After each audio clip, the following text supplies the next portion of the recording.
Stoic Habits That Changed My Life. Episode 1, Hitting Rock Bottom, The Need for Change. I was 32. On paper, life looked okay. A decent job, a small apartment in the city, friends who texted occasionally, and a relationship that was more routine than connection. But inside, I was burning out. Every day felt like a repeat. Wake up, scroll through my phone, drink coffee that never gave me energy, work 9 to 7, and return home exhausted and emotionally numb. I wasn't living. I was tolerating life. The anxiety was constant, a low hum in the background of every moment. Some days, it would spike and leave me frozen in meetings, unable to speak up, pretending to take notes while spiraling inside. It all came crashing down on a Thursday. I missed an important client call because I overslept. My manager yelled. I took it silently. Later that night, my partner told me I had become emotionally unavailable and left. The apartment was suddenly too quiet. That night, lying on the floor, staring at the ceiling, I whispered the words, "I need to change." But I didn't know where to start. 2 days later, while doom scrolling on YouTube, I came across a video titled "Why Marcus Aurelius Wouldn't Be Anxious Today" by Ryan Holiday. I clicked. That click changed my life. Marcus Aurelius? The name rang a bell from high school, but I never paid attention. Now his words hit like truth carved in stone. You have power over your mind, not outside events. Realize this and you will find strength. I paused the video, rewound, watched again and again. Who was this man? What was this philosophy that sounded like calm in the storm? I learned about Stoicism that night. About Epictetus, a slave who became a philosopher. About Seneca, a wealthy Roman who warned against luxury. About Marcus Aurelius, the most powerful man in the world who wrestled with anxiety and impermanence. They weren't cold or emotionless as I had once assumed Stoics to be. They were deeply feeling, deeply human, but they chose to train their emotions instead of being slaves to them. That was my first spark of hope. Part 3, the first habit, journaling. The next morning, I dusted off an old notebook. I wrote, "What can I control today? What is outside my control?" The first Stoic exercise. I was surprised how hard it was to answer. Could I control my manager's temper? No. Could I control my response? Yes. Could I control whether my partner came back? No. Could I control how I healed? Yes. Writing it down made it real. Stoicism wasn't abstract. It was deeply practical. I made a promise every morning I would journal like a Stoic. Part 4, the shift in mindset. In the following days, I began observing my thoughts without judgment. When anxiety rose, I repeated Marcus's words. You have power over your mind. I wrote them on sticky notes, on my phone lock screen. I whispered them during subway rides. I stopped blaming others for how I felt. That was huge. It's not things that upset us, but our judgments about them. Epictetus. Slowly, a gap opened between event and reaction. I noticed it most in meetings. I could pause, breathe, and speak clearly. People noticed. One coworker asked if I was meditating. I smiled. Not quite. Part 5. Accepting the past, embracing the present. There were hard days. Days I wanted to go back to old patterns. Days I missed the comfort of blame. But Stoicism doesn't ask you to be perfect. It asks you to be aware and to keep choosing virtue. I began practicing negative visualization, imagining the worst, not to depress myself, but to prepare, to appreciate. You could leave life right now. Let that determine what you do and say and think. Marcus Aurelius. I started texting my mom more, walking slowly, drinking coffee mindfully, saying thank you with full presence. Part 6. The First Signs of Freedom. 2 weeks into my Stoic experiment, I realized something profound. I wasn't afraid of life anymore. Yes, challenges remained. Work stress didn't disappear. I still missed my partner, but I felt anchored, rooted. There was a compass now, and it pointed inward. I ended each day with this journal prompt. Did I live according to my nature today? Did I act with wisdom, courage, justice, and temperance? Sometimes the answer was yes. Often it was no. But every entry made me more honest. I was no longer running. I was facing. Episode 2, What is Stoicism, really? To understand Stoicism, we need to go back over 2,000 years to the bustling agora of ancient Athens. There, a man named Zeno of Citium began teaching a new way of thinking under the painted colonnade known as the Stoipoikal. That's where Stoicism gets its name. Zeno wasn't a king or a soldier. He was a merchant whose life fell apart after a shipwreck. With everything lost, he turned to philosophy. And that loss became the beginning of a path that would change the world. At the heart of Stoicism are 3 powerful ideas. Virtue is the only true good. We must understand and accept what is within our control. Reason and self-mastery are the paths to freedom. The dichotomy of control. One of the most life-changing ideas in Stoicism is the dichotomy of control. There are things we can control, like our actions, judgments, and effort, and things we cannot, like other people, fate, and the past. Epictetus, a former slave turned philosopher, said, "Happiness and freedom begin with a clear understanding of one principle. Some things are within our control and some things are not." Why Stoicism isn't just a dry philosophy. Stoicism often gets a bad reputation. People think it means becoming emotionless. But that's not what the Stoics taught. They didn't say don't feel. They said don't be ruled by your feelings. Emotions are human. What matters is how we respond.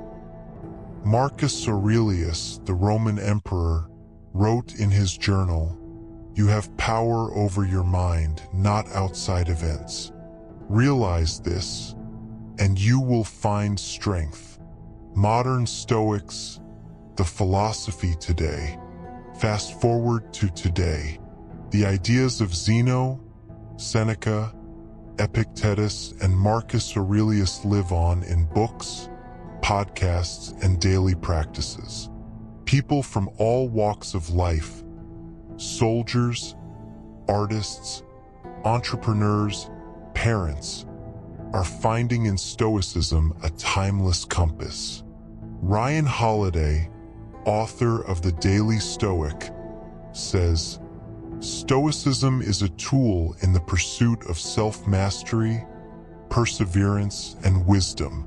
It helps you live your best life." Why Stoicism matters to you. In a world full of distractions, comparison, and uncertainty, Stoicism offers grounding. It's not about rejecting emotion or becoming a robot. It's about becoming someone who doesn't get tossed around by every wave. When you understand Stoicism, you understand that you are not powerless. You are not at the mercy of the world. You are not defined by your past. In the heart of Stoicism lies a timeless compass for guiding virtues. These aren't just lofty ideals, they're practical tools, lenses through which to see the world and yourself more clearly. In this episode, we explore the 4 cardinal virtues that shaped not only ancient thinkers, but also my own journey from chaos to clarity. Reading a weathered copy of Marcus Aurelius's Meditations. The first virtue is wisdom, in Greek Sophia, not just knowledge, but the ability to choose well. Wisdom helps us discern what matters from what doesn't. In my past, I used to react blindly to anger, to fear, to ego. Now, when I feel the fire rising, I pause. What would the wise do? The second virtue, courage. Andrea, not the absence of fear, but doing what's right despite it. I feared change. I feared being alone. But Stoicism taught me to face fear like a friend delivering a message. This is your growth edge. To leave behind what no longer serves you. That is courage. To start again on your terms. Then comes justice. Dikaiosine, the most social virtue. The Stoics saw us all as citizens of a universal city. Justice means being fair, honest, acting for the common good. Justice reconnected me with purpose. When I stopped asking, what can I get? And started asking, what can I give? My relationships deepened. And finally, temperance, sophrosyne, the virtue of balance, moderation, self-control.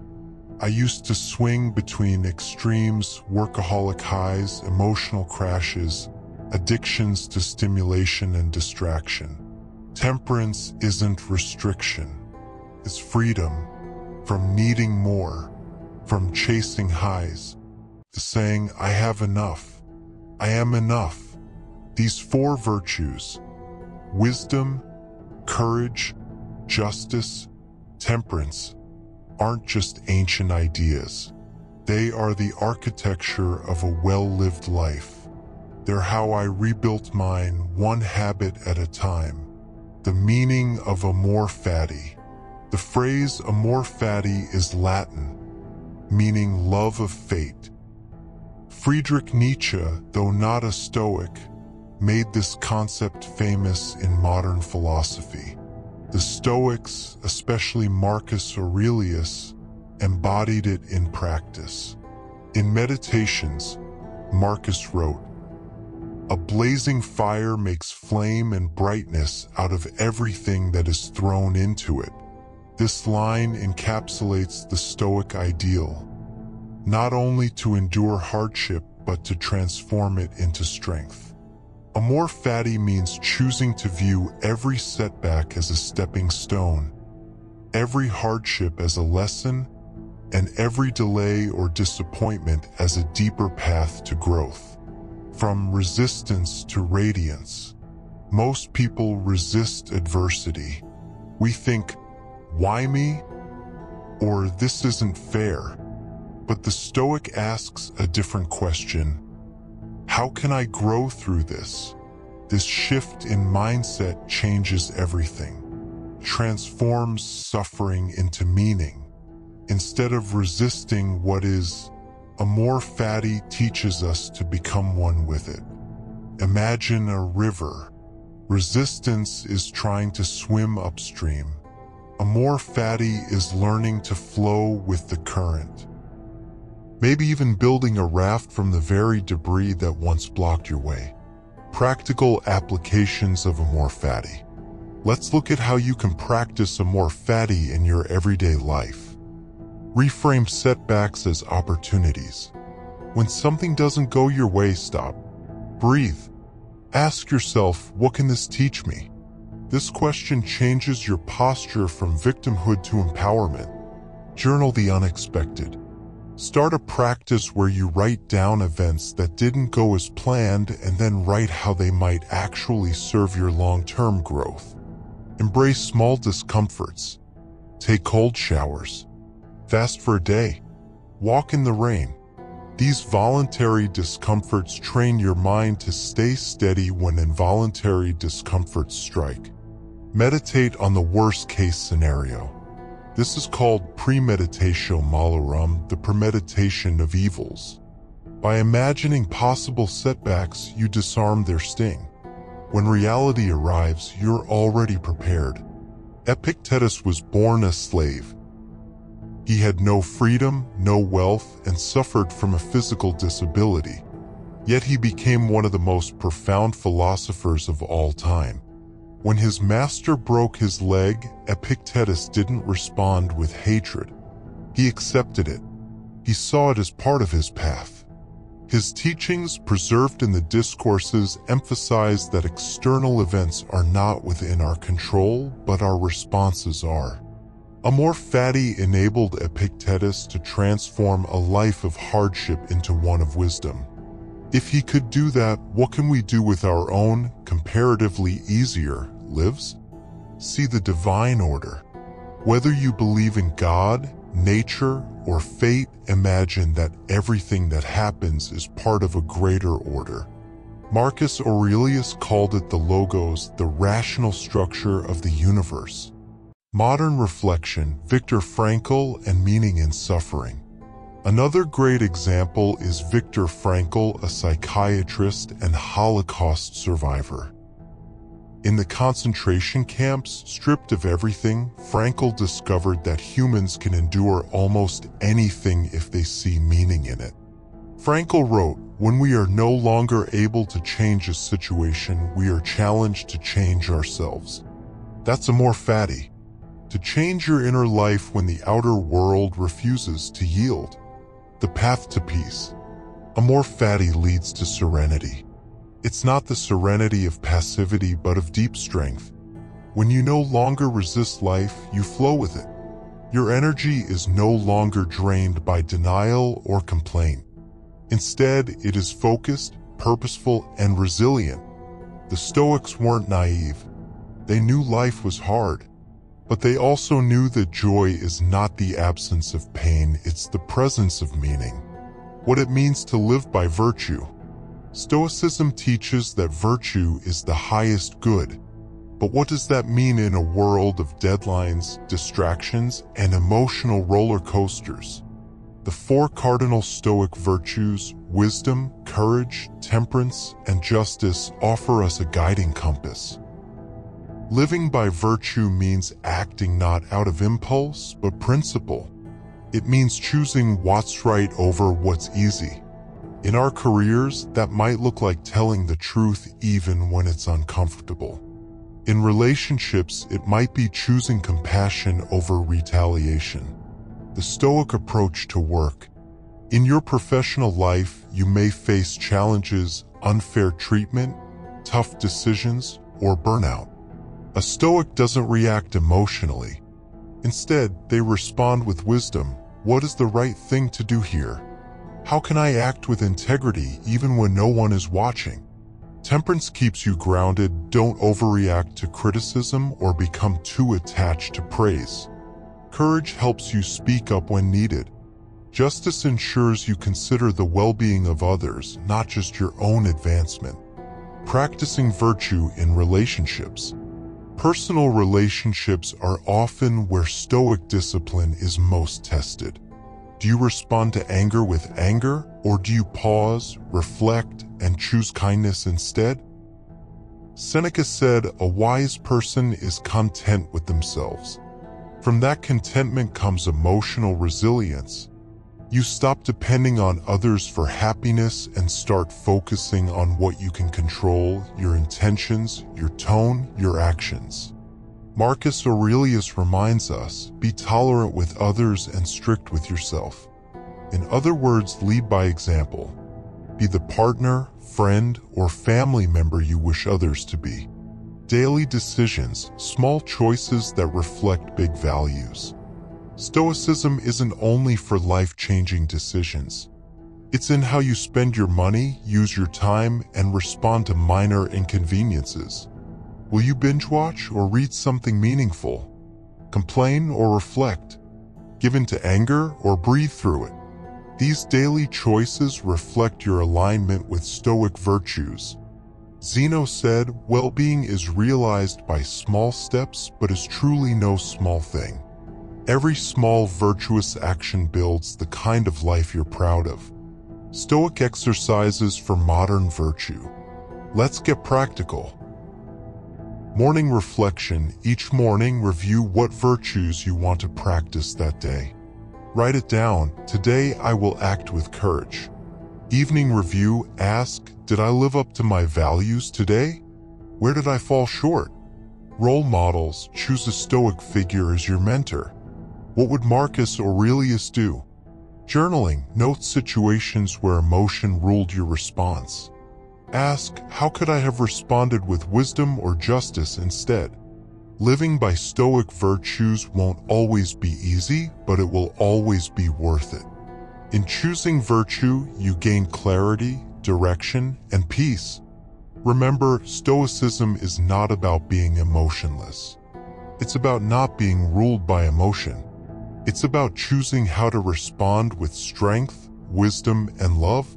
You can begin practicing today. Take one situation, just one, and ask, what would a Stoic do here? Then do that. Let's start by looking at the Stoic understanding of emotions.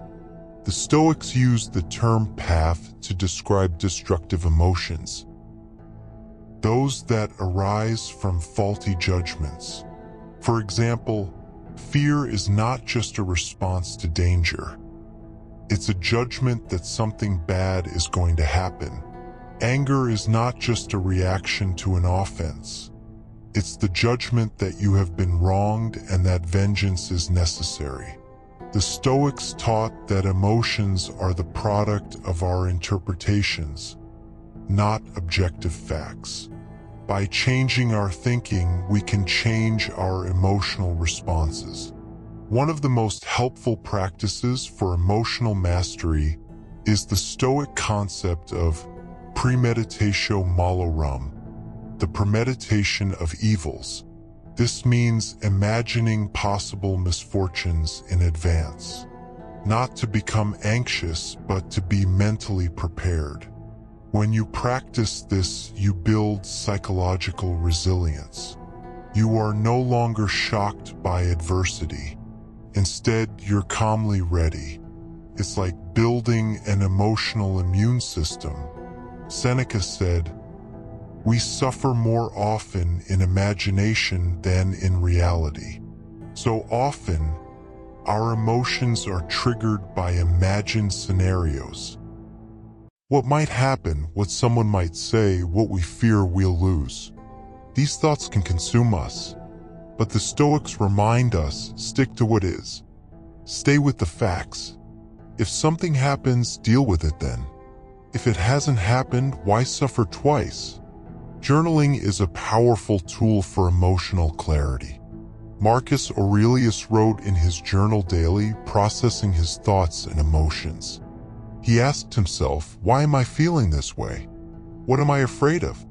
Am I reacting with reason or emotion? Doing the same can help you take control of your emotional life. Get those swirling feelings out of your head and onto paper. You'll often realize that your fears and anger lose power once they're written down. Another key to Stoic emotional mastery is separating stimulus from response. Just because someone insults you doesn't mean you have to get angry. Just because something bad happens doesn't mean you must fall into despair. Viktor Frankl, deeply influenced by Stoicism, said, "Between stimulus and response, there is a space. In that space lies our power to choose our response. In our response lies our growth and our freedom." Think of your emotions like wild horses. Without training, they run wherever they want, dragging you behind them. But with practice, patience, and wisdom, you become the rider. You can guide them. You can use their strength without being at their mercy. That's emotional mastery. That's Stoicism.